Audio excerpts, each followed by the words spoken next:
અહેમદાબાદ મિત્ર ન્યૂઝમાં આપનું સ્વાગત છે। ભરૂચ જિલ્લાના વાગરા તાલુકા નજીક સ્થિત સાયખા જીઆઈડીસીમાં મોડી રાત્રે બનેલી બોઇલર બ્લાસ્ટની દુર્ઘટનામાં 3 લોકોના મોત થયા છે, જ્યારે 24 જેટલા કર્મચારીઓ ઇજાગ્રસ્ત થયા છે, જેમને તાત્કાલિક સારવાર માટે નજીકની હોસ્પિટલમાં ખસેડવામાં આવ્યા છે। મળતી માહિતી મુજબ સાયખા જીઆઈડીસીમાં આવેલી વિશાલ ફાર્મા નામની કંપનીમાં મોડી રાત્રે લગભગ 2:30 વાગ્યાની આસપાસ કંપનીનું બોઇલર ફાટતા સર્જાયેલા પ્રચંડ ધડાકાને કારણે અત્યાર સુધીમાં 3 મૃતદેહો મળી આવ્યા છે। આ ઉપરાંત 24 જેટલા કર્મચારીઓ ઇજાગ્રસ્ત થયા છે, જેમને તાત્કાલિક સારવાર માટે નજીકની હોસ્પિટલમાં ખસેડવામાં આવ્યા છે। બ્લાસ્ટની તીવ્રતા એટલી ભયાનક હતી કે આસપાસનો આખો વિસ્તાર ધણધણી ઉઠ્યો હતો।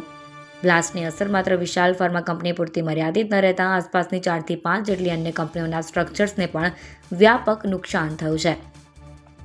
ઘટનાની જાણ થતાં 4 થી 5 જેટલા ફાયર ટેન્ડરો સાથે ફાયર વિભાગ અને વહીવટી અધિકારીઓ તાત્કાલિક ઘટના સ્થળે પહોંચ્યા હતા। ઘટના સ્થળે બચાવ અને રાહતની કામગીરી કરી।